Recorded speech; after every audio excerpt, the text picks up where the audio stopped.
Bonjour à tous, bienvenue à Boisvert Radio. Aujourd'hui, 25 juin 2020, c'est l'émission numéro 13. 13 étant un nombre malchanceux, il ne m'est heureusement pas arrivé de malchance pendant l'enregistrement de l'émission. Il est par contre arrivé une chance aux amateurs de glissade d'eau. Je vous en parle dans l'actualité. Aussi, au programme dans l'actualité sportive, je parle de l'horaire du tournoi MLS is Back qui a été dévoilé. Je vous parle aussi d'un joueur de soccer qui est surnommé le Messi mexicain. Et je parle également de Claude Julien, l'entraîneur du Canadien de Montréal. À l'entrevue d'aujourd'hui, je reçois Alain Roy. Alain est copropriétaire du Deck Hockey Lévis, situé à Charny sur la Rive-Sud. J'aurai le bonheur d'aller arbitrer également au Deck Hockey Lévis cet été, d'aller arbitrer aussi dans les ligues d'été et dans les tournois au hockey sur glace, aux trois glaces. Donc, je devrais bientôt dire adieu à la superbe prestation canadienne d'urgence, mais j'adore arbitrer, que ce soit sur la glace ou au deck. Donc, la décision n'a pas été dure à prendre de mon côté. La saison de deck junior commence samedi, donc ça va être très intéressant de parler à Alain du retour du deck hockey. Ce sera également la chronique habituelle des jeudis de Thomas Beauchemin. On parle des feux de forêt qui sévissent sur le Québec et également du retour du baseball majeur.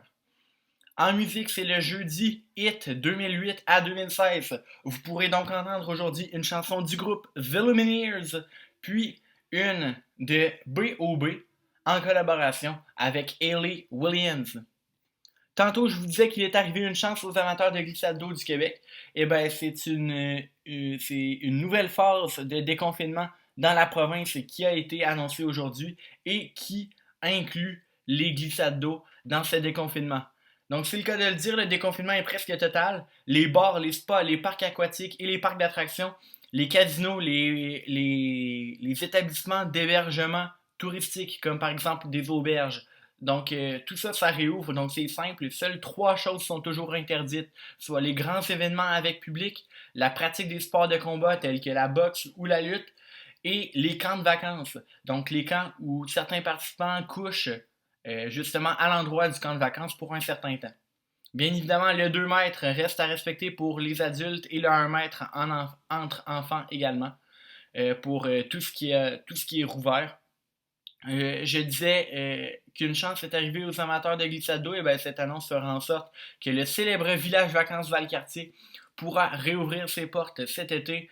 Et ils l'ont annoncé, ça se fera dès mardi prochain. Donc, bien entendu, des mesures supplémentaires sanitaires seront prises euh, à Valcartier. C'est donc une excellente nouvelle pour les amateurs de parcs aquatiques de la région de Québec et également de toute la province du Québec. Hier, la Major League Soccer a dévoilé l'horaire de son tournoi de retour au jeu, donc le tournoi MLS is Back. Rappelons que le tournoi se déroulera du 8 juillet au 11 août à Orlando sur le site de Walt Disney. Du très bon soccer est à prévoir, donc plusieurs rivalités qui se perpétueront à travers ce tournoi. Je reviens là-dessus plus tard. Il est toutefois inquiétant de voir la hausse vertigineuse de nouveaux cas de COVID-19 en Floride. Là, je vous en ai parlé récemment avec plusieurs éclosions, notamment dans des centres d'entraînement du baseball majeur. Donc, hier, le 24 juin, la Floride a détecté 5511 nouveaux cas positifs. Donc, un déconfinement trop hâtif amène vraiment une augmentation très inquiétante de nouveaux cas de COVID-19. Toutefois, les décès restent assez bas. Là. On reste en bas de la barre des 100. Vous savez, les statistiques officielles des États-Unis, on peut en prendre et en laisser avec, là, sans vouloir vexer personne. Par contre, avec le dévoilement officiel de l'horaire qui s'est fait hier, on peut donc en conclure que la MLS ira de l'avant avec son tournoi. Donc, chez l'Impact de Montréal, 3 matchs sont prévus, 3 matchs qui compteront également trois matchs sont prévus pour le tournoi à la ronde. Et ces 3 mêmes matchs compteront pour la saison régulière de l'Impact de Montréal. Donc, ils joueront contre les 3 autres formations tirées dans leur groupe, soit le groupe C. L'Impact jouera d'abord le jeudi 9 juillet à 20h contre le Revolution de la Nouvelle-Angleterre. L'Impact a déjà joué cette année contre le Revolution lors du match d'ouverture au Stade olympique, l'Impact ayant remporté la partie 2-1. L'Impact jouera aussi contre ses rivaux, toujours le Toronto FC, le 15 juillet à 20h. Puis le tournoi à la ronde de l'Impact se conclura le 21 juillet, alors que le 11 montréalais sera opposé au DC United à 22h30. Donc, heureusement pour notre sommeil, aucun match n'est prévu à 9h le matin. Donc, l'Impact arrivera en terre floridienne le 2 juillet. En plus d'Orlando, de l'équipe de Orlando City FC, seuls les Earthquakes de San Jose sont déjà à Orlando, puisqu'eux ne peuvent pas s'entraîner en groupe dans leur centre d'entraînement selon les mesures sanitaires de l'État. Donc le tournoi commencera avec 2 rencontres le 8 juillet, soit l'Orlando City Soccer Club qui jouera contre l'Inter de Miami, premier derby entre ces 2 clubs floridiens sur les coups de 20h. Il faut savoir que l'Inter de Miami est une nouvelle formation dans la MLS cette année. Donc ce sera leur premier match contre Orlando, donc le premier derby floridien. Puis à 22h30, ce sera au tour du Nashville Soccer Club qui se frottera au Fire de Chicago dans la journée d'ouverture du tournoi. Plusieurs matchs très intéressants auront lieu dans la ronde préliminaire, donnant droit à plusieurs rivalités célèbres. Par exemple, l'Atlanta United jouera contre les Red Bulls de New York le 11 juillet. Aussi, le LA Galaxy contre le Los Angeles FC, donc le El Trafico comme on dit, le derby entre les 2 clubs de Los Angeles.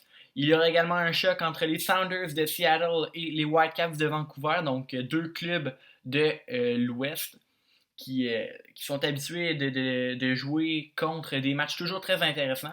Et finalement, un duel de l'Ohio qui opposera les 2 clubs de l'Ohio, soit le Crew de Columbus et le FC Cincinnati. Donc, plusieurs matchs vraiment très intéressants à suivre dans le tournoi MLS is Back. 39 matchs de ronde préliminaire seront joués. Donc, c'est un rendez-vous. Là. Je sais que TSN va diffuser tous les matchs. Donc, pour ceux qui veulent du soccer, ben, il va en avoir en masse sur les ondes de TSN à partir du 8 juillet. Rappelons que la finale aura lieu le 11 août et le gagnant de celle-ci se méritera une place pour la Ligue des champions de la CONCACAF 2021. Maintenant, un record a été battu hier en Liga espagnole. Restons toujours dans le soccer. Donc, le jeune milieu offensif mexicain Luca Romero est devenu le plus jeune joueur de l'histoire à faire ses débuts en Liga espagnole. Donc, il joue pour le club de Majorque et il est entré en jeu à la 84e minute du match d'hier contre le Real Madrid. Match toutefois remporté 2-0 par les Madrilènes. Romero est âgé de 15 ans et 230 jours. Il éclipse donc le record précédent qui était de 15 ans et 255 jours et qui datait, je pense, des années 1920. Là, ça faisait très très très longtemps. Donc, ce jeune joueur a du potentiel, beaucoup de potentiel, tellement qu'il est déjà surnommé le Messi mexicain par la presse espagnole. Donc, ça en dit beaucoup sur le jeune Luca Romero. Parlons de Claude Julien maintenant. On sait que la LNH va reprendre du service le 10 juillet prochain avec les camps d'entraînement et le 24 juillet pour des matchs. Toutefois, la COVID-19 n'est pas disparue. Et il reste toujours important de protéger les personnes à risque, soit les personnes de plus de 70 ans. Et certaines personnes évaluent même qu'un risque est très présent pour les plus de 60 ans. L'entraîneur-chef du Canadien de Montréal, Claude Julien, est présentement âgé de 60 ans. Il a mentionné que la santé et la famille étaient ses priorités. Il a donc aussi confié à Pierre Lebrun qu'il n'était pas certain de vouloir revenir au boulot en juillet en raison du virus. Donc, ces déclarations émettaient un doute sur les intentions de Claude Julien quant à son retour. Toutefois, en après-midi aujourd'hui, le Canadien a publié un communiqué visant à confirmer la présence de Julien derrière le banc du tricolore pour la reprise. Donc, le Canadien devra, comptera bien entendu sur son entraîneur-chef et ne sera pas dirigé par exemple, Dominique Ducharme, un de ses adjoints, ou Joël Bouchard, l'entraîneur du Rocket de Laval. Donc, ce sera bien Claude Julien qui sera derrière le banc. L'instructeur du CH dit faire confiance à la Ligue pour les mesures prises pour assurer la sécurité de tous les intervenants lors du retour au jeu. Certaines mesures ont déjà été proposées comme une grande quantité de tests pour tout le monde, le port du masque obligatoire par exemple pour les entraîneurs et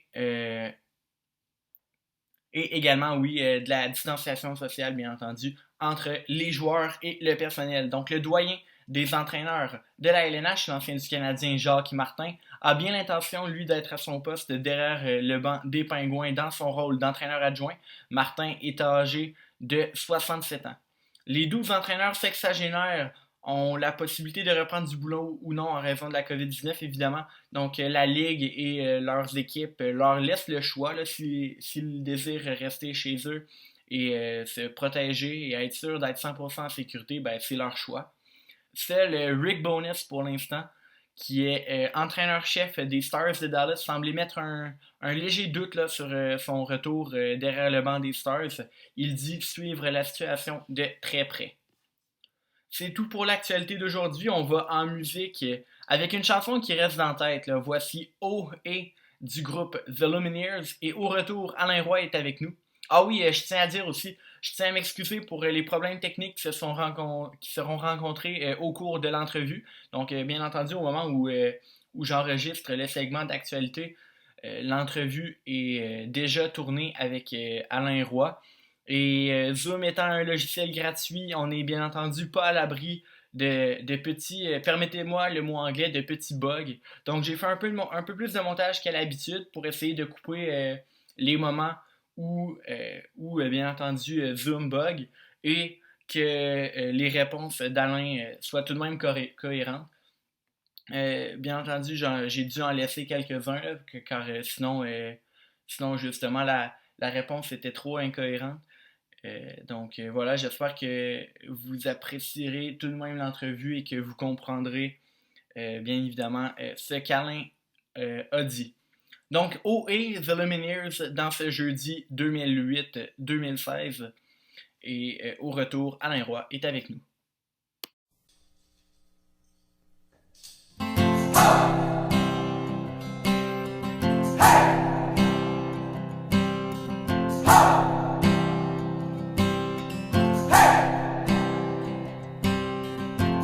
I've been trying to do it right. I've been living a lonely life. I've been sleeping here instead. I've been sleeping in my bed. Sleeping in my bed.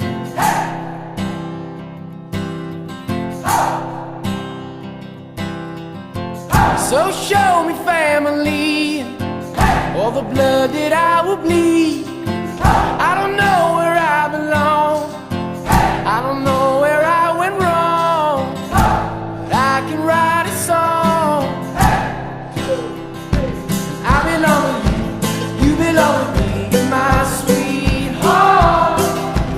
I belong with you, you belong with me, you're my sweetheart.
On est de retour à Boisvert Radio pour l'entrevue de la journée. Aujourd'hui, on reçoit Alain Roy. Alain est copropriétaire du Deck Hockey Lévis.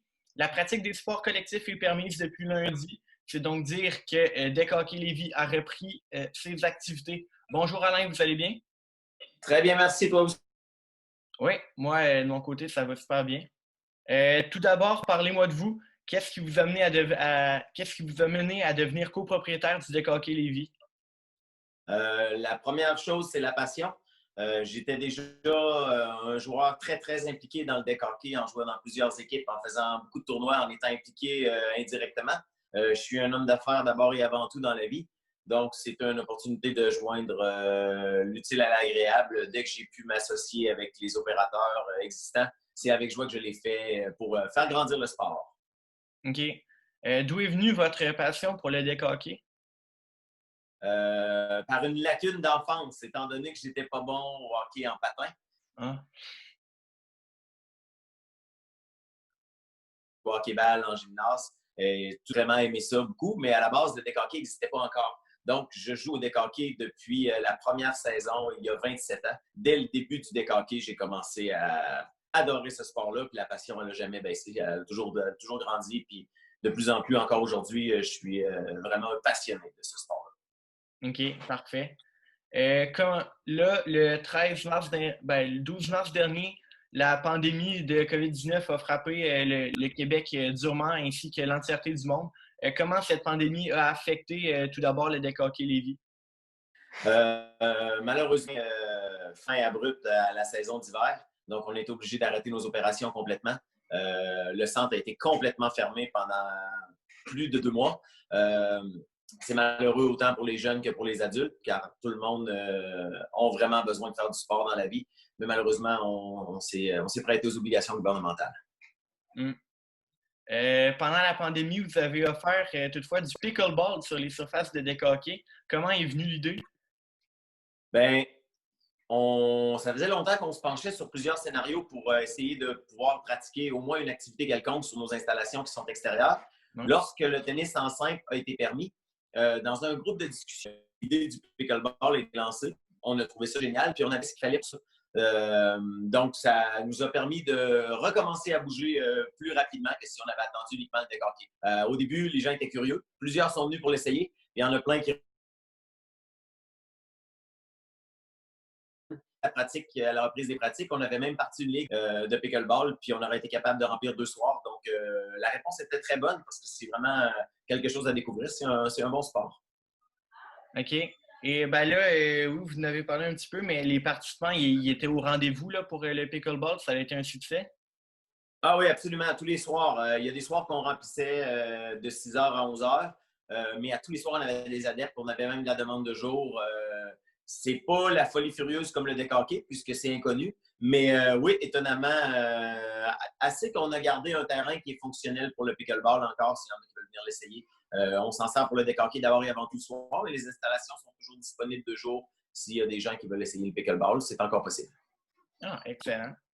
Depuis ce lundi, la pratique des sports collectifs est permise. Quelles mesures sanitaires ont été mises? Bien, ça, bien entendu, ça implique le retour du deck hockey junior qui commence en fin de semaine et adulte également. On va en parler plus du volet adulte un peu plus tard. Quelles mesures sanitaires ont été prises pour la saison de deck hockey junior? Tout d'abord, l'accès au vestiaire est interdit. Deuxièmement, on ne prête plus d'équipement parce que les équipements se prêtaient d'un enfant à un autre. Donc maintenant, chaque enfant doit avoir son propre équipement. Chaque enfant doit avoir sa propre gourde. On limite à un seul entraîneur derrière le banc. Les équipes sont moins nombreuses pour avoir plus d'espace sur le banc des joueurs également. On demande d'avoir seulement qu'un parent accompagnateur ou même faire du covoiturage pour limiter le nombre de spectateurs au maximum. Sinon, les vestiaires, comme je l'ai dit, sont rendus complètement interdits. Les joueurs doivent se changer leur propre équipement. Ensuite, on désinfecte entre chaque partie l'air du banc des joueurs, où est-ce que les joueurs sont plus stagnants, où est-ce que le risque est un petit peu plus grand. OK, intéressant. Si ça peut permettre une saison, c'est excellent. Toutefois, Oui. parlons-en de la saison. Quels vont être les les modalités, entre guillemets, de cette saison? Qu'est-ce qui va changer, par exemple, au niveau du calendrier, du nombre de parties, des tournois? Qu'est-ce qui va changer d'une saison normale, par exemple, de l'an passé? Ben, par obligation, on n'a pas le choix. On a raccourci un peu le nombre de semaines. Donc, cette année, on parle d'une saison de 8 semaines plutôt que de 12. Euh, on a la chance, on a construit une surface extérieure additionnelle. Donc, on va pouvoir avoir plus de jeunes qui vont jouer en même temps. Donc, ça va nous permettre quand même d'aller gagner un peu plus de matchs. Il va quand même avoir un tournoi et puis il va avoir également un petit festival là, la dernière journée comme à chaque saison, qui est un mini-tournoi à l'interne de nos équipes uniquement. Donc, OK. en masse de semaines pour pouvoir que les jeunes bougent. Et quand vous avez parlé de tournoi, c'est un tournoi, bien entendu, avec les équipes regroupées, genre ben, à l'intérieur du Deck Hockey Lévis, là, c'est pas genre, par exemple, l'interrégional. Bien, pour l'instant, la santé publique nous permet régional. Ouais, Donc, on pourrait avoir d'autres centres de la région qui puissent ouais, participer. de la région. Et on se tient au courant. Là, on s'attend à ce que les mesures sanitaires soient encore élargies d'ici ce temps-là. Donc, on n'enlève pas la possibilité que ça puisse devenir un tournoi provincial. OK, très intéressant. Et qu'en est-il au niveau des inscriptions, toujours au niveau junior? Si on compare au niveau des années passées, est-ce qu'on peut observer un changement qui sera bien entendu euh, ben, un changement justement en raison du virus qui rôde toujours? Ben, étonnamment, c'est tout ou rien. On a plusieurs joueurs à l'intérieur des équipes qui se sont désinscrits pour différentes raisons. Ils ont opté pour autres trucs à faire cet été, soit du camping ou Ouais. d'autres activités familiales. On a commencé les inscriptions beaucoup plus tard, puisqu'on semaine. On a plein de nouveaux qui se sont inscrits. Donc, au niveau du nombre de participants, ça va être sensiblement comme les années précédentes. Ah, OK. Excellent, parce que récemment, j'ai eu aussi un directeur de club de soccer, puis on avait observé une grosse baisse des inscriptions. Donc, c'est le fun de voir que ben, le niveau d'inscription reste stable au deck hockey. Oui, vraiment. Parlons, parlons de la saison adulte maintenant. On sait que la distanciation physique est rendue un peu moindre pour les enfants, mais c'est moins le cas encore pour les adultes, là, que le fameux 2 mètres est toujours de mise. En fait, le directeur de la santé publique a accepté la reprise des sports avec contact rapide. Donc, Oui, on parle de contact de moins de 3 secondes. Donc, le décoqué fait partie de cette catégorie de sport-là. On reprend la Ligue adulte à peu près au même niveau que le junior. Donc, OK. avec un peu moins de parties, 16 plutôt que 24. Encore une fois, une surface de plus, donc on va pouvoir prendre plus d'équipes le soir. Maintenant qu'on a le droit de reprendre les activités à l'intérieur, on va pouvoir jouer jusqu'à 6 plateaux en même temps. On fait la même chose avec les adultes. Pas de vestiaire, pas d'accès aux douches, gourde individuelle, pas de location d'équipement et nettoyage des aires communes, donc des bancs. Et on demande aux joueurs de limiter leur nombre de joueurs sur le banc. Donc, les équipes vont être un petit peu moins nombreuses. On ne verra plus d'équipes à 10 participants. Mais pour ce qui est de notre nombre d'équipes, on a encore refusé des inscriptions adultes cette année. On est à pleine capacité. Ah ouais. Pleine capacité, on est vraiment complet. On est à 250 équipes d'adultes. On ne peut pas en prendre plus.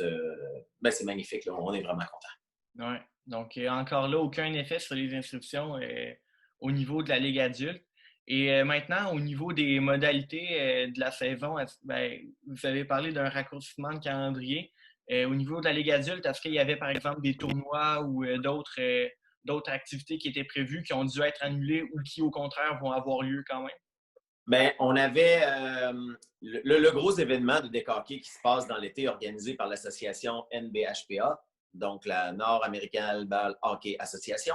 Ça s'appelle la tournée Alex Burrows. Alex Burrows, l'ancien joueur de la Ligue nationale de hockey qui a joué entre autres pour Vancouver et Ottawa. Cette activité-là était prévue à la base début mai chez Décoqué Lévis. Mais on a eu la chance cette semaine, il va y avoir un calendrier restreint et on va avoir la chance d'avoir la tournée Alex Burrows chez nous au mois d'août. Donc, en ce qui nous concerne, c'est juste un report. Donc, le tournoi va avoir lieu et c'est toujours des événements qui sont grandioses. Excellent. Très bonne nouvelle là aussi. Merci Vraiment, beaucoup, Alain, d'avoir accepté mon invitation. tout le plaisir. On s'en va maintenant en musique avec Airplanes de B.O.B. en featuring avec Ellie Williams. Restez là, au retour, c'est la chronique de Thomas Beauchemin.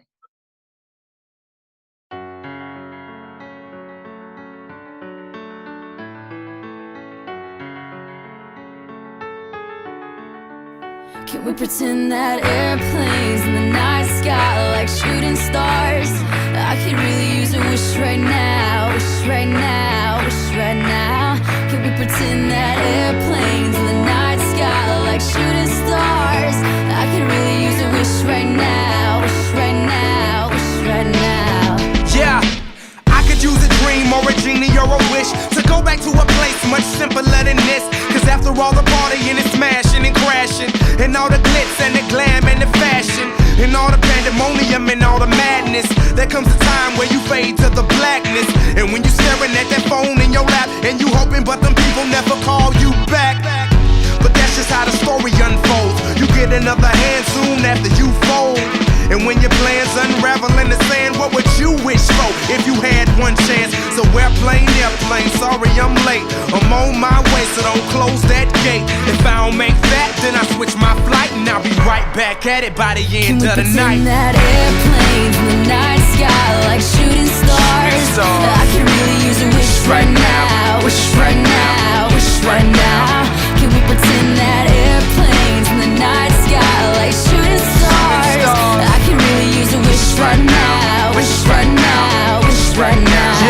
Yeah, somebody take me back to the days before this was a job, before I got paid, before it ever mattered what I had in my bank. Yeah, back when I was trying to get a tip at Subway, and back when I was rapping for the hell of it. But nowadays we rapping to stay relevant. I'm guessing that if we can make some wishes out of airplanes, then maybe, oh maybe I go back to the days before the politics that we call the rap game, and back when ain't nobody listened to my mixtape, and back before I tried to cover up my slang. But this is for Decatur, what's up, Bobby Ray? So can I get a wish to end the politics and get back to the music that started this? So here I stand, and then again I say, I'm hoping we can make some wishes out of airplanes. Can we pretend that airplanes in the night sky like shooting stars? I could really use a wish right now, wish right now, wish right now. Can we pretend that airplanes in the night sky like shooting stars? I could really use a wish right now, wish right now, wish right now. I could really use a wish right now.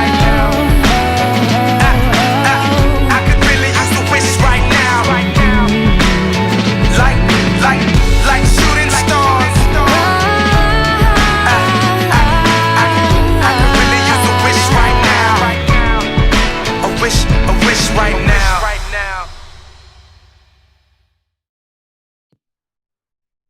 On est de retour à Boisvert Radio.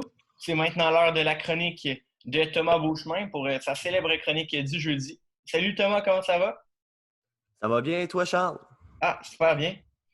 Tu veux commencer par nous parler des feux de forêt au Québec et surtout... Oui, exactement.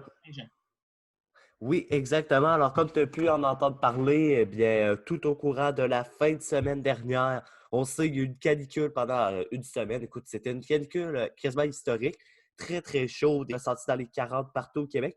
Il y a juste samedi que ça a été un petit peu plus frais qu'on peut dire. Mais bon, on sait avec la chaleur, et c'est sec, évidemment, comme tu as pu le remarquer, eh bien, des feux de forêt se sont malheureusement déclenchés un peu partout au Québec. Donc, on a vu du côté du bas du fleuve Saint-Laurent, aussi du côté du Saguenay-Lac-Saint-Jean, mais il y en a eu plusieurs. Mais lui, vraiment, qui a retenu l'attention, c'est lui du Saguenay-Lac-Saint-Jean. Je pense qu'il a retenu mon attention ainsi que beaucoup des médias. Je t'explique pourquoi. Ben écoute, c'est un gros feu vraiment qui s'est déclenché. Et le pire, c'est que d'habitude, on dit qu'un feu de forêt, c'est à cause du soleil, puis à un moment donné, ça pogne en feu. Mais là, c'est des simples citoyens qu'on pense qui auraient déclenché un feu de foyer pour, il était peut-être à la pêche, c'est vraiment dans le bois que ça s'est déclenché, peut-être en camping, bref. Et ils ont juste tout simplement fait un feu de foyer et ça s'est déclenché finalement en feu de forêt, malheureusement. C'est ce que croient les autorités. Et vraiment, ça a été très, très dommageable. On sait, il faisait chaud, donc ça n'a pas aidé la cause. Et puis, à ce qu'on apprend, ça, c'est des statistiques, en tout cas, pour l'instant, ça n'a pas augmenté dernièrement, mais le brasier, le plus haut nombre d'hectares qui aurait brûlé, on apprend c'est qu'il y a eu 72 000 hectares. Là. Ça, c'est très, très gros.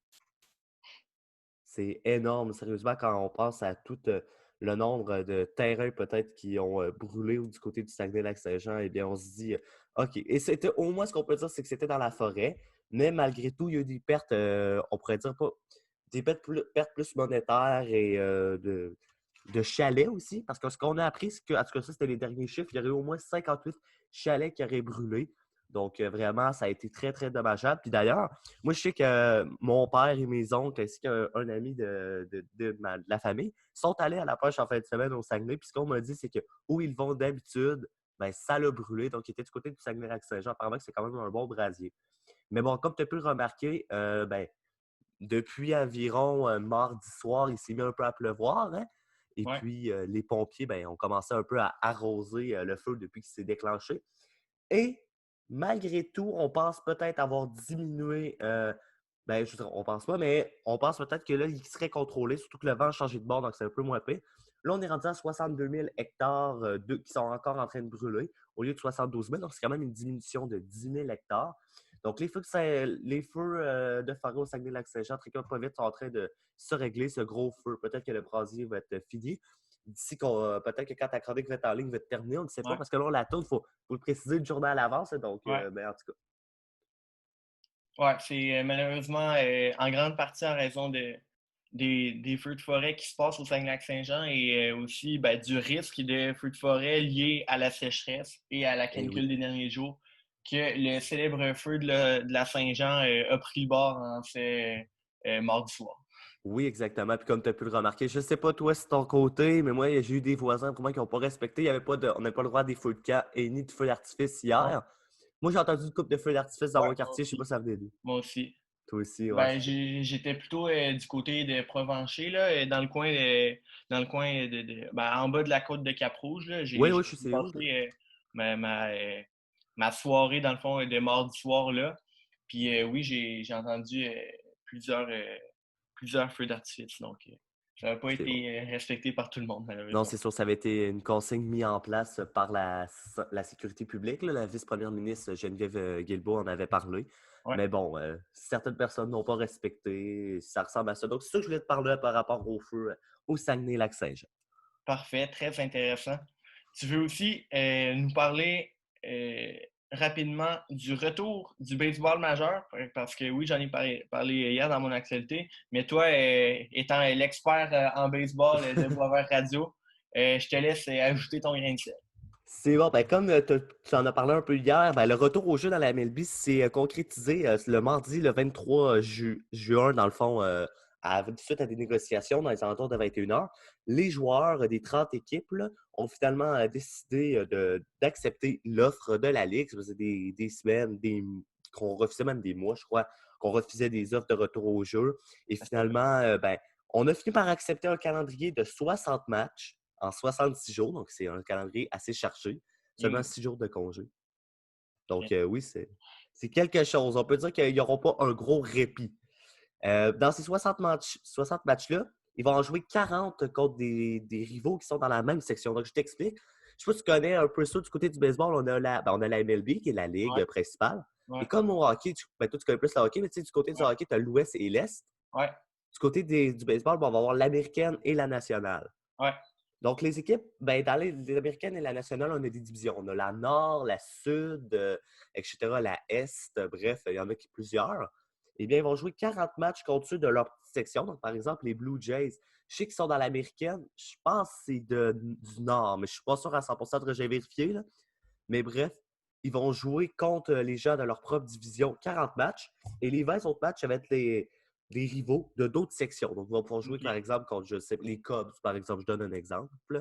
Mais les Blue Jays et les Cubs ne sont pas dans la même section. Mais peut-être que par la suite, on pourrait voir ça, donc une vingtaine de matchs sur 60. Donc, ça va être un calendrier à suivre. J'ai très hâte de voir ce que ça va donner, cette fameuse saison dans la MLB. C'est à suivre.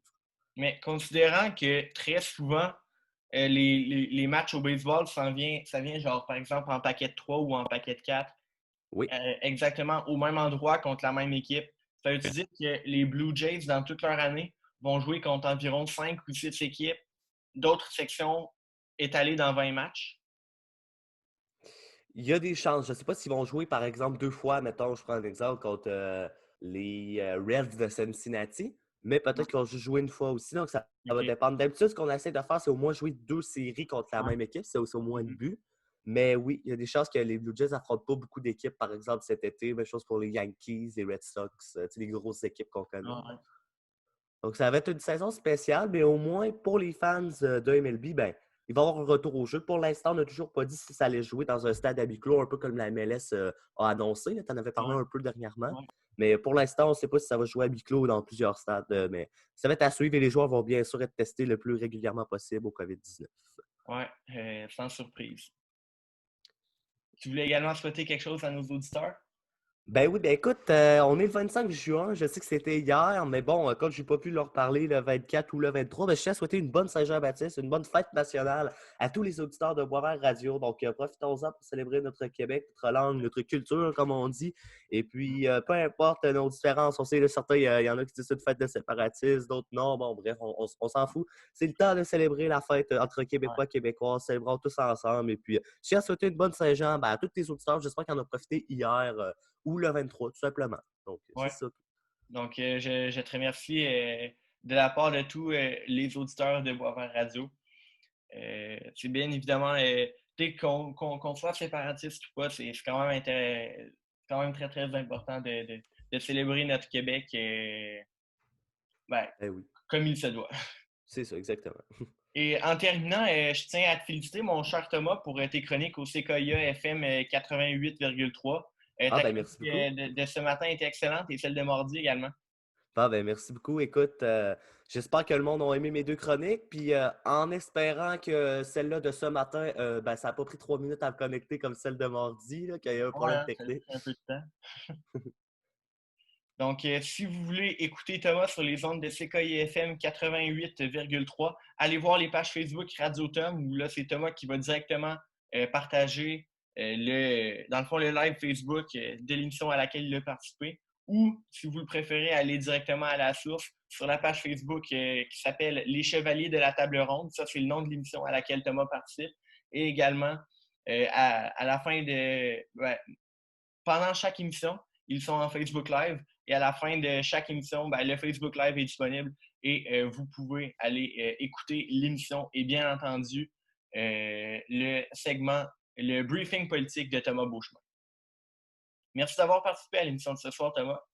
Écoute, ça fait plaisir. Merci à toi pour l'invitation. Puis on se reparle jeudi. Ouais, jeudi prochain, le jour après la fête du Canada. C'est ça, le 2 juillet, dans le fond. Ouais. C'est tout pour l'émission de ce soir. Merci à Alain Roy pour l'entrevue de tantôt. J'espère que vous l'avez apprécié malgré les petits problèmes techniques qu'on a rencontrés avec Zoom. Demain, je vous le rappelle, on reçoit Frédéric Deschamps. Frédéric a travaillé comme agent d'intervention et d'accompagnement dans une résidence privée pour aînés pendant la crise de la COVID-19. En plus, Frédéric est un futur policier et c'est également un de mes collègues là, avec qui j'arbitre régulièrement au hockey mineur. Donc, merci d'avoir été présent ce soir et rendez-vous demain soir pour un nouveau podcast à Boisvert Radio.